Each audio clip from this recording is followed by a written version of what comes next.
বর্তমানে সৌদি আরবে এক আতঙ্কর নাম হচ্ছে টার্মিনেট। তো এক ভাই আমাকে প্রশ্ন করছে যে ভাই আমার কফিল আমাকে টার্মিনেট করে দিছে। তো আমি কি এখন কাফেলা হতে পারবো কিনা? আরেকজন কমেন্ট করছে যে আমার কোম্পানি আমাকে টার্মিনেট করে দিছে, তো সেক্ষেত্রে আমি কাফেলা হতে পারবো কিনা? তারপরে আরেক ভাই কমেন্ট করছে যে ভাই আমার কফিলে চাইলে কি আমার টার্মিনেট কাটতে পারবে কিনা?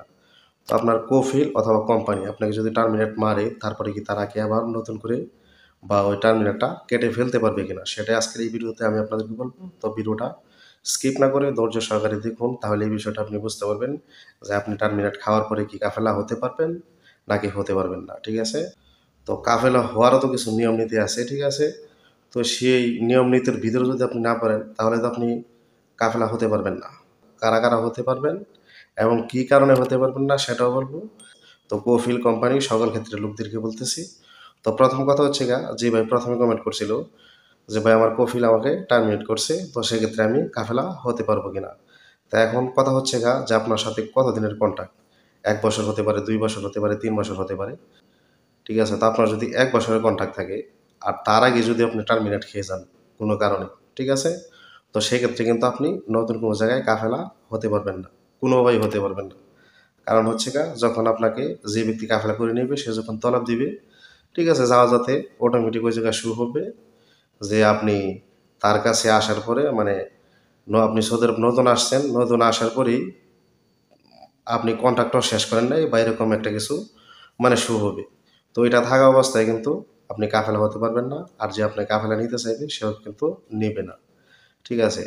তো এখন কথা হচ্ছে কোম্পানির কোনো লোক যদি যারা আমেলারির লোক আছে কাফেলা হতে পারেন, এরকম যদি কোনো সুযোগ থাকে আপনার কন্ট্রাক্ট শেষ হওয়ার আগে যদি আপনি টার্মিনেট খান, তো সেক্ষেত্রে কিন্তু আপনার ফোনে একটা মেসেজ চলে আসবে যে আপনার কোম্পানি আপনাকে টার্মিনেট করে দিয়েছে। আপনি ৬০ দিনের ভিতরে চাইলে কোনো জায়গায় কাফেলা হতে পারবেন, নয়তো আপনি দেশে চলে যেতে পারবেন। ঠিক আছে?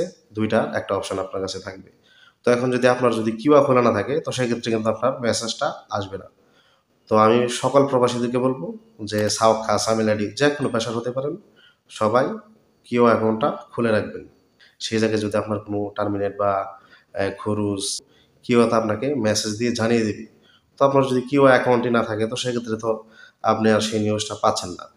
তো কোম্পানির লোকের ক্ষেত্রে টার্মিনেট হওয়ার পরে আপনার যদি কাফেলা হওয়ার সুযোগ থাকে, কন্ট্রাক্ট শেষ হওয়ার আগে যদি আপনি টার্মিনেট খান, তাহলে আপনার কিউতে একটা মেসেজ চলে আসবে যে আপনি ৬০ দিনের ভিতরে যেকোনো জায়গায় কাফেলা হয়ে যান, নয়তোবা আপনি দেশে চলে যান। ঠিক আছে? তো আপনি যদি দেশেও না যান, কাফেলা না হন, সেক্ষেত্রে আপনি অবৈধ লোক হিসেবে গণ্য হয়ে যাবেন। এখন কথা হচ্ছে যে কফিল টার্মিনেট করার পরে টার্মিনেটটা কাটতে পারবে কিনা? আগে কিন্তু কফিল টার্মিনেট কাটতে পারতো, বর্তমান অবস্থায় কিন্তু কফিলে টার্মিনেট কাটতে পারে না।